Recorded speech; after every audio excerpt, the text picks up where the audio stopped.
Bonjour et bienvenue sur le plateau de Bonjour chez vous. Aujourd'hui, nous allons aborder un thème qui va vous fortifier, vous encourager, espère encore au salut de ta famille. Oui, car votre famille peut être sauvée. Gloire à Dieu.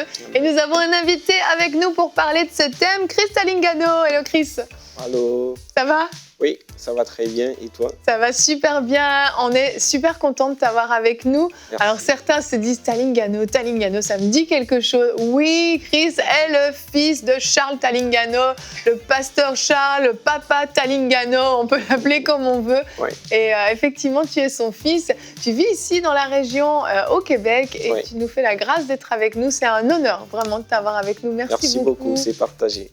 Excellent. Et aujourd'hui, avec Chris, on va parler donc de ce thème important du salut de notre famille. Et on croit vraiment qu'on est porteur du salut dans nos familles. On est porteur de la lumière et notre lumière peut briller jusque sur nos parents, sur nos enfants, même sur la famille élargie. On peut vraiment amener le salut dans notre famille. Et Chris, tu vas faire une rubrique famille tout à l'heure. Tu vas nous parler justement de ce thème. Oui, je vais parler sur le fait de réaliser ton influence sur le salut de ta famille, que tu peux être celui qui peut les influencer à rentrer dans leur salut. Et c'est le plus grand don que tu peux faire à quelqu'un dans ta famille. Amen, c'est clair. Il n'y a pas de plus beau cadeau, effectivement, c'est vrai. En plus, on arrive vers la fin de l'année, là, on pense peut-être à nos cadeaux de Noël et tout, mais c'est vrai, c'est le plus beau don qu'on peut faire à notre famille. Amen. Donc, on en parlera tout à l'heure, mais avant ça, Aurélie, on va commencer avec toi cette émission dans la pensée du jour.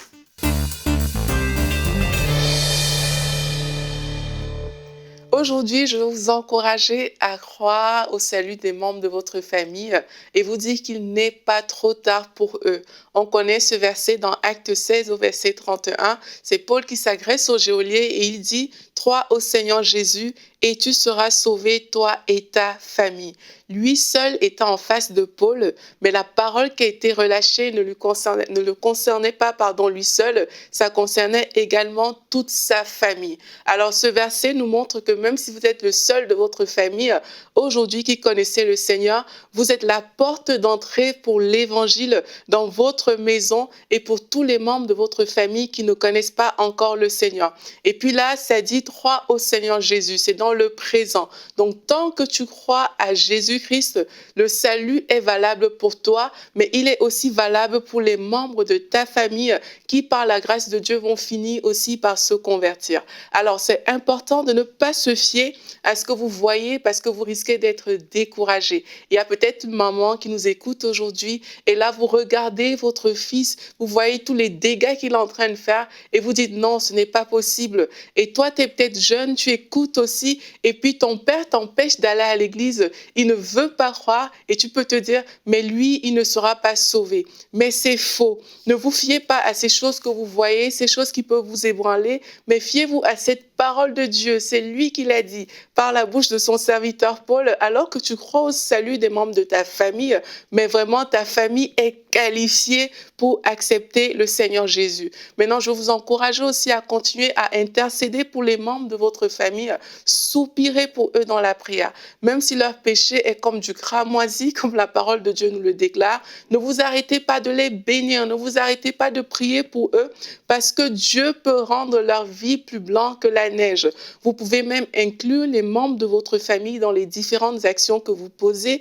Moi, c'est ce que je fais vraiment, parce que Dieu m'a dit que si je crois ma famille aussi a le potentiel d'être sauvée, mais j'inclus ma famille. Quand je fais, par exemple, certaines offrandes à l'église, je vais dire, Seigneur, je t'apporte ça pour moi, mais je t'apporte ça aussi pour les membres de ma famille, parce qu'ensemble, on est appelés à te servir. Donc, vous pouvez faire des choses comme ça. N'arrêtez pas de croire. Il n'est vraiment jamais trop tard. Jusqu'au dernier jour sur cette terre, c'est possible que les membres de votre famille se convertissent. Alors, soyez encouragés, bien-aimés, vraiment.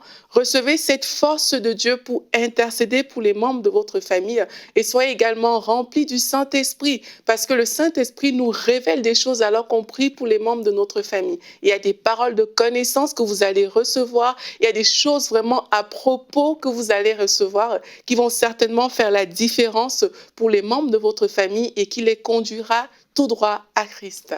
Amen, amen. C'est un espoir, c'est une espérance qu'on peut avoir. Et on peut tout de suite afficher le verset du jour. Tu l'as cité plusieurs fois et c'est vraiment le verset sur lequel on peut s'appuyer. Dans Acte 16 au verset 31, « Crois au Seigneur Jésus et tu seras sauvé, toi et ta famille. » C'est Paul et Silas qui disent ça au geôlier en sortant de la prison parce qu'il veut se tuer et ensuite il lui prêche l'évangile. Et certains ont cru que c'était comme une promesse que Dieu faisait, que si on était sauvé, tous les membres de notre famille allaient être sauvés. On ne peut pas dire que c'est une promesse que Dieu nous a faite, mais il est certain que, imaginons une pièce noire, sombre, les fenêtres sont fermées, les lumières sont éteintes, tout est sombre, et vous y mettez juste une bougie. Les ténèbres vont fuir et les ténèbres vont être éclairées. Quand nous, en tant que personne, en tant qu'incroyants, on connaît le Seigneur, on est de nouveau, on devient une lumière. Lorsqu'on entre chez nous, dans notre foyer, les personnes sont éclairées par notre lumière. Alors que les ténèbres étaient là, les ténèbres fuient. Donc, on peut avoir une certaine assurance de se dire, je vais amener la lumière auprès de ma famille. Et on peut croire, se dire, je serai une source d'influence pour eux. Désormais, il y aura quelqu'un dans la maison qui va pouvoir être cette lumière qui va montrer le bon chemin à suivre et à l'inverse, qui va pouvoir dire, non, ne faites pas ça, voici ce que la parole de Dieu dit. Et c'est là, en fait, ce verset, c'est ce qu'il signifie, parce qu'en réalité, le salut est individuel. On ne peut pas forcer qui que ce soit à naître de nouveau. Mais on est cette lumière et on vient éclairer les ténèbres dans notre foyer. Et là, on a un rôle à jouer en tant que lumière, en fait. Amen. Et, je crois que ce verset, ça symbolise toute la venue de Jésus-Christ sur la terre. Jésus-Christ est venu pour chacun, mais Jésus-Christ est venu également pour la famille. Amen. Jésus-Christ s'intéresse à toi, mais Jésus-Christ s'intéresse à ta famille. Ton salut également va servir à ce que ta famille soit sauvée. Il faut que tu puisses épouser cette parole. Épouser cette parole, ça va au-delà de croire cette parole. C'est tisser une alliance avec cette parole. C'est poser des actions conformément à cette parole. C'est prier conformément à cette parole. Déclarer des choses conformément à cette parole. Épouser cette parole, c'est même conditionner ton mode de vie par rapport à cette parole. Et tu verras que ce mode de vie, toutes les personnes qui vont y entrer, comme tu le disais, nous sommes la lumière, toutes les personnes qui vont entrer dans ce mode de vie vont être impactées, touchées.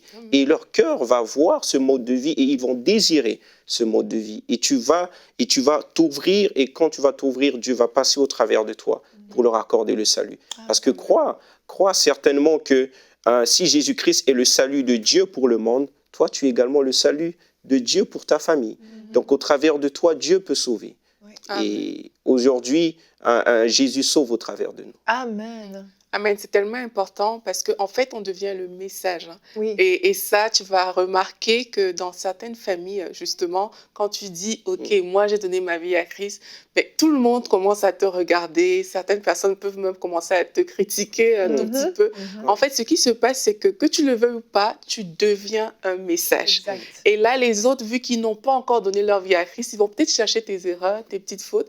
Mais c'est là, justement, que tu dois réaliser que tu es un message pour toutes ces personnes. Tu es la lumière qui est apparue dans cette maison. Et quand tu réalises ça, mais il y a des actes à poser. Et je vais peut-être donner des petits conseils pratiques à certaines personnes. C'est que ne faisons pas l'erreur de passer pour des super spirituels à côté des membres de nos familles. Alors que... À éviter absolument, s'il vous plaît.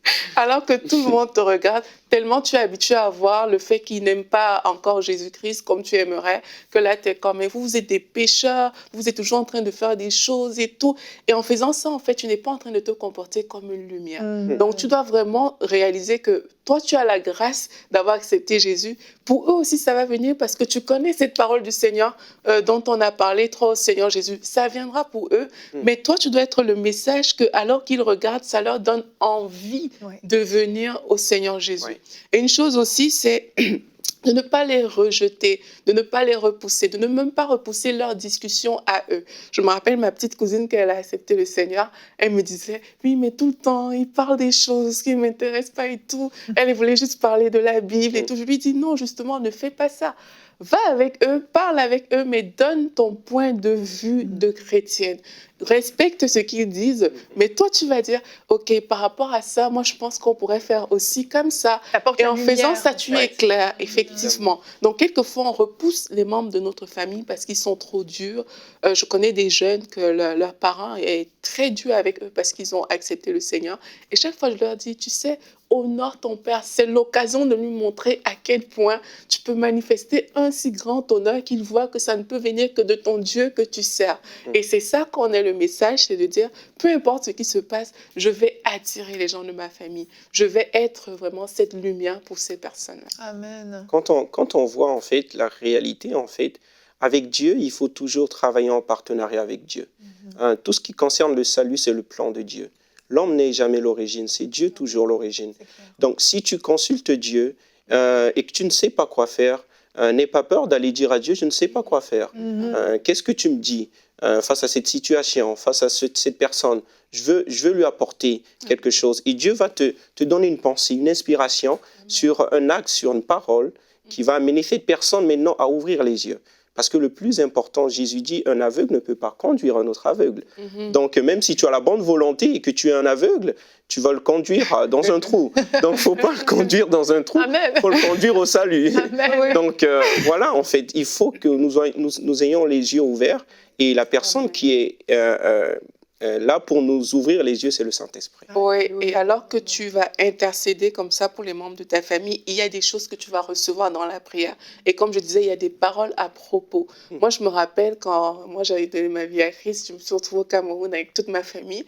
Et puis là, il y avait ma soeur qui se moquait de moi. Et parce que je parlais en langue, pour elle, c'était comme, regarde-moi, celle-là, elle fait n'importe quoi. Et puis là, j'ai reçu du Seigneur qu'elle va donner sa vie au Seigneur en décembre. On était fin octobre, début novembre. Et là, je l'ai reçu de Dieu. Et quand j'ai vu le changement, mais moi, je souriais, je disais, tu vois, là, tu te moquais de moi.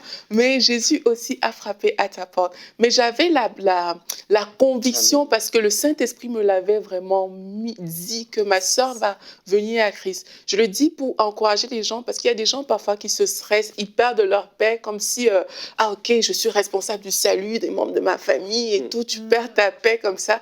Mais ce n'est pas l'attitude qu'on doit avoir. On doit rester en paix. Amen. Toi, tu fais ta part, tu es la lumière. Il ne faut pas aussi bâcler son message, parce que quelquefois, en voulant aussi être trop...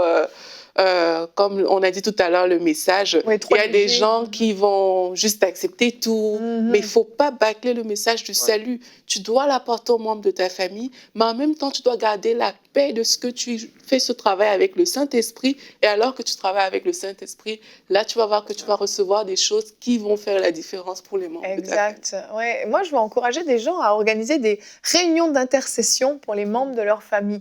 Dans une même famille, parfois, les enfants sont sauvés, mais les parents pas encore. Réunissez-vous avec vos frères, avec vos sœurs, faites des réunions d'intercession pour vos parents. Même un mari, une épouse peuvent se réunir, faire une réunion d'intercession pour leurs enfants, ou avec les oncles, avec les tantes. Ceux qui sont sauvés dans la famille peuvent vraiment se réunir, parce que la Bible dit que là où 2 ou 3 sont rassemblés, il est au milieu d'eux. Et je crois dans la prière d'accord, qui est vraiment puissante.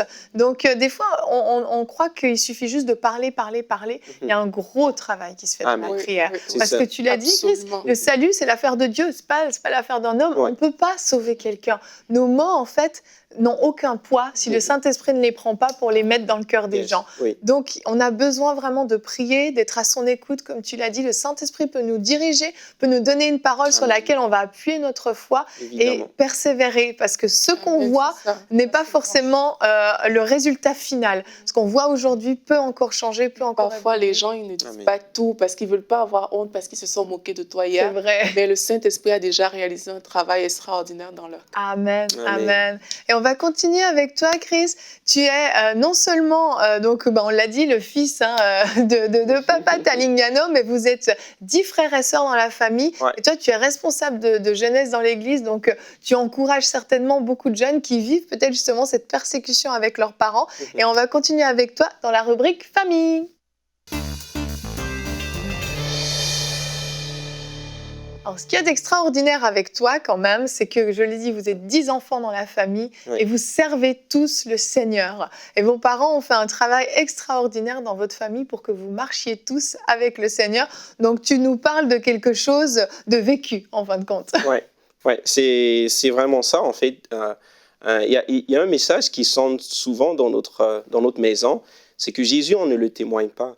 Jésus, on le vit. Amen. Jésus, c'est une vie. Jésus, c'est pas une parole, un verset de la Bible. Jésus, c'est une personne que tu dois avoir une relation avec lui. Et puis, tu dois comprendre également que ta famille également a besoin d'une relation avec Jésus.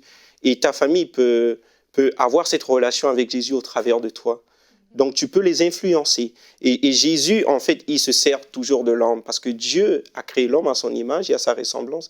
Et Dieu veut que l'homme et sa postérité lui appartiennent. C'est le plan de Dieu depuis Genèse. Nous pouvons voir dans plusieurs versets dans Genèse que Dieu parle de la postérité. Dieu accorde une importance à la postérité. Ça veut dire que nous ne sommes pas juste celui que Dieu a choisi pour mettre au-dessus de tout le monde, mais Dieu veut que tout le monde soit ensemble. C'est le plan de Dieu. Et puis Dieu veut que nous ne soyons pas juste une bénédiction, Dieu veut que nous soyons une source de bénédiction. Donc il faut que tu comprennes que Jésus-Christ est également venu pour faire de toi un moyen, un moyen utile pour le royaume de Dieu. Le seul fait que tu as une postérité, ça veut dire que Dieu est là. Dieu est haut en toi. Et si tu ouvres les yeux, Dieu n'est pas à l'extérieur, Dieu est en toi. Le souffle de vie que tu as, c'est Dieu qui est en toi. Donc tu dois comprendre également que ta famille respire, ça veut dire que Dieu est en eux, mais ils n'ont pas encore eu la révélation de Dieu. Donc ce que moi je te dirais de faire souvent, c'est vraiment de prendre le temps dans la prière. De prendre le temps dans la prière et puis de prier pour chaque enfant, de les nommer devant Dieu et puis de les confier à Dieu. Moi, je me souviens que dans nos temps de prière en famille, le nom, on est 10 enfants, hein, mais mon père et ma mère étaient capables de citer devant Dieu le nom de chaque enfant. Donc, en commençant par le plus vieux jusqu'au plus petit, avec des prières spécifiques concernant chaque enfant. Et puis, on n'était pas encore mature, mais cette prière-là préparait notre maturité, préparait notre croissance, préparait notre salut. Donc, il faut que tu puisses apprendre à prendre chaque enfant et à prier pour chaque enfant. Et même si tu es un enfant, que tu es sauvé, tes parents ne sont pas sauvés, apprends aussi à prier pour eux comme ça. Deuxièmement, en fait, si tu veux aussi influencer ta famille, si tu crois au Seigneur et puis si tu vois que leur foi ne tient pas, et puis ils clochent par-ci, par-là, ils sont deux fois dans l'église, deux fois à l'extérieur. Comment tu le fais? Moi, je donne un exemple facile. Mon père ou ma mère, souvent, nous donnait à chaque fois le micro devant les gens pour prier avec eux. T'imagines? Donc, le ministère, on le faisait ensemble. Donc, s'il s'agissait de chanter, il fallait que les enfants chantent avec les parents. Donc, ça, c'est un moyen de donner à l'enfant la responsabilité que tu es porteur de lumière. Tu es porteur de lumière. Christ habite en toi. Tu dois pousser plus loin. Tu dois voir pas juste le monde où tu vis, mais le monde est plus grand. Le monde est plus grand. Et puis, tu vas comprendre que le même Jésus qui s'intéresse à toi s'intéresse également aux autres. Et puis, tu vas essayer de comprendre que dans les habitudes de vie, dans les familles, il faut que tu puisses instaurer comme parents ou comme frères et sœurs, si vous avez perdu vos parents, il faut que vous instaurez des habitudes de vie fonctionnelles dans la maison. Si ces habitudes de vie fonctionnent, c'est vraiment fondé sur la parole de Dieu. Il faut que vous trouviez des habitudes de vie comme, par exemple, avant de manger, il faut prier. Par exemple, ça, c'est une habitude de vie. Tu vas apprendre à un enfant qui ne sait pas prier que de rendre grâce à Dieu pour une nourriture, c'est important. Et puis, tu vas apprendre également à l'enfant qu'avant de faire un examen, par exemple, il faut rendre grâce à Dieu, parce que tu ne sais pas ce qui peut arriver. Donc, toute cette habitude qui est en train de construire des bases chez l'enfant va lui permettre de construire son salut. Et c'est très important. C'est les choses que tes parents ont fait avec vous, vous ont inculqué à tous les 10 finalement. Ouais, et c'est très important. J'ai pas eu l'occasion de vraiment passer toute mon adolescence avec mes parents tous ensemble, mais ces bases qu'ils ont mis m'ont permis de pouvoir continuer. Et je crois que si tu mets des bases, ces bases vont permettre à tes enfants ou peut-être aux personnes qui sont autour de toi de pouvoir continuer même si tu n'es pas là. Parce que le plus important que Jésus travaillait avec ses disciples, c'est qu'il mettait des bases. Vous ne devez pas faire comme eux. Vous devez vous comporter ainsi. Jésus mettait des bases parce qu'il savait qu'il n'allait pas durer tout le temps avec eux, parce qu'il devait partir. Mais ces bases serviraient à ce que ces hommes-là soient encore des témoins fidèles de Jésus. Donc voilà un peu. Et puis ce que j'aimerais finir pour dire, il faut que dans la famille, nous soyons capables de déterminer nos choix. Il faut que nous nous accordons sur des choix. C'est très important. Il ne faut pas que nous soyons divergents. Il faut que nous soyons tous unis ensemble. Parce que Dieu appelle la famille à toujours travailler ensemble. Vous vous souvenez en fait que dans la postérité, comme je parlais, Dieu se révèle à Moïse, Dieu dit « Je suis le Dieu d'Abraham, le Dieu d'Isaac et de Jacob ». Donc Dieu les met tous ensemble en fait. Dieu les met tous ensemble, le Père, le Fils et l'arrière-petit-fils. Cela veut dire que Dieu regarde Abraham, et en Abraham, il regardait Isaac, et en Isaac, il regardait Jacob. Quand Dieu te regarde, il regarde tous ceux qui sont en toi. Donc, il faut établir des choix. Abraham a dit, je vais choisir de marcher avec Dieu par la foi. Et cela a impacté la vie d'Isaac, cela a impacté la vie de Jacob. Et il faut que tu mettes des choix pareils.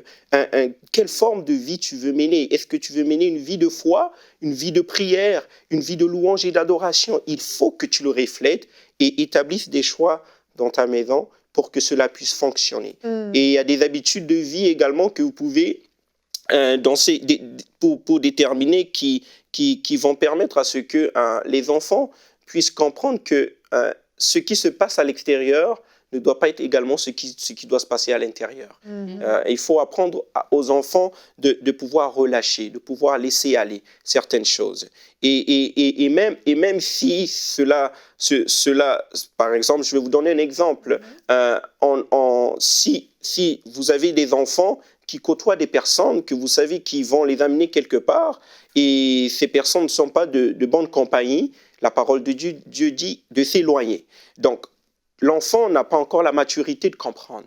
Donc, toi, tu prends l'enfant à côté et tu lui expliques. Tu lui expliques en détail ce que tu vois chez la personne. Et puis, tu lui dis, regarde toi-même avec tes yeux. Est-ce que tu constates que ces choses sont dans la vie de cette personne? Et puis, est-ce que tu penses que tu peux apporter un changement? Et puis, normalement, les enfants, ils sont enthousiastes, pleins d'énergie. Donc, ils vont dire oui. Et après, tu vas le dire, essaye. Si ça ne marche pas, tu viens me dire. Et quand l'enfant va essayer, ça ne va pas marcher, l'enfant va avoir confiance, il va venir te dire. Et puis là, l'enfant va commencer à plus faire confiance en toi pour bâtir des relations et des habitudes de vie qui vont lui permettre de grandir. Amen, amen. Ouais. Et il y a quelque chose que tu me partageais avant l'émission par rapport à ce que tu as vécu justement, cette relation avec Jésus dans ta famille. Tu nous disais, nous, tous les enfants de la famille Talingano, on ne connaissait pas juste le Jésus de la Bible, mais on connaissait Jésus vraiment tel qu'il est, parce que dans des temps de prière, vous aviez le privilège vraiment de rencontrer Jésus et de vivre des temps forts, c'est ça? Oui, c'est vraiment ça. En fait, nos parents nous ont pas inculqué la religion. Nos parents nous ont inculqué Jésus qu'on voit. À l'église, tu peux aller et puis quelqu'un va juste t'ouvrir la Bible. Oui, Jésus, tu peux le trouver au travers de la Bible, oui, c'est vrai. Mais je crois qu'il y a une autre dimension également. Et puis, mes parents, en fait, ils avaient l'habitude de nous dire, mais on a vu Jésus venir passer, toucher chaque enfant, parler sur chaque enfant. Pendant la nuit, alors pendant la nuit, ou même pendant la journée. Okay. Jésus était quotidien avec nous. Jésus nous visitait. Et puis, dans la croyance, dans la foi, tu te dis, mais Jésus est là. Jésus est là avec moi. Et puis, Jésus me connaît. Jésus s'intéresse à moi. Donc, cette révélation de Dieu te permet de pouvoir comprendre que Jésus n'est pas juste la Bible. Si la Bible n'existe pas aujourd'hui, beaucoup de personnes ne seront pas avec Jésus. Mais si la Bible n'existe pas pour moi, moi je serai toujours avec Jésus. Parce que je le vois, je l'ai appris autrement. Et puis j'aimerais que tu puisses prendre cette responsabilité-là. Vous savez, en fait, beaucoup de personnes ne veulent pas aller comme Moïse. Moïse ne cherchait pas la main de Dieu, il cherchait la voix de Dieu. Pour chercher la voix de Dieu, il faut le voir, il faut l'entendre. Et puis cela demande un prix à payer. cela demande un prix à payer. Il faut que vous payiez ce prix pour que les gens voient Jésus. Jésus est sur la montagne. Il faut aller. Et puis quand vous partez sur la montagne, vous le faites descendre. Il faut le faire descendre dans votre famille. Mais il faut que tu ailles vers lui. Il dit, si tu t'approches de moi, je m'approcherai de toi. Amen. Donc, si tu t'approches de Jésus, Jésus s'approchera de toi. Wow, amen, amen. Ça, c'est fort. Hein. Je crois vraiment que dans les familles, effectivement, une révélation. Jésus... Ah oui, c'est une révélation, c'est clair, où Jésus est présent, vraiment. Les enfants vont connaître ce Jésus. C'est pas juste on a entendu parler d'un Jésus dans la Bible, mais on a vécu une relation avec lui. Amen. Et ça vous a gardé, toi, tes frères, tes sœurs, toute votre vie, parce que justement, vous avez eu cette relation avec Jésus. Vraiment. Il n'y a plus de place au doute dans ces cas-là. La religion, surtout, ça balaie toute forme de religiosité. Ah oui, c'est clair, clair, vraiment. Je vais vous encourager à la maison, en tant que parents, à pouvoir vraiment prendre une décision de vivre des temps de prière avec vos enfants, et même sans vos enfants, avec votre épouse, avec votre époux, pour amener Jésus, le faire descendre de la montagne et l'amener dans votre foyer. Vraiment, ce que Christ a partagé est puissant, parce que je crois vraiment que si vous amenez réellement Jésus dans votre famille, qui vient et qui prend place dans votre famille, vos enfants ne douteront plus une seule seconde de son existence. Pas seulement parce que vous l'aurez dit, mais parce qu'ils auront expérimenté cette relation avec le Seigneur Jésus. Amen. Waouh, merci infiniment. C'était vraiment une grande richesse, et c'est, comme je disais, un privilège de t'avoir, parce que oui, on connaît ton père, on sait tout ce qu'il a fait pour le royaume de Dieu, mais on sait que Dieu a déposé des choses en toi, en tes frères et en tes sœurs, et te recevoir ici pour bénéficier de tout ce que Dieu a mis en toi, c'est vraiment un privilège. Et tu vas être avec nous encore jeudi, parce qu'on veut prendre le maximum de toi. Tu seras avec nous jeudi, on pourra encore aborder, on va parler de la maturité chrétienne avec toi. Mais d'ici là, nous, on va se retrouver demain. On va faire une petite pause de notre invité.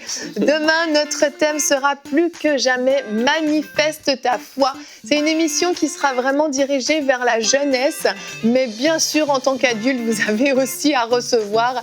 Aurélie, tu vas faire une rubrique famille. On fait 2 rubriques famille cette semaine. C'est la semaine de la famille, jeune et embrasée pour Dieu. Ce sera donc le thème de la rubrique famille d'Aurélie de demain. On va se retrouver demain. Merci à tous de nous avoir suivis. Et bonjour chez vous.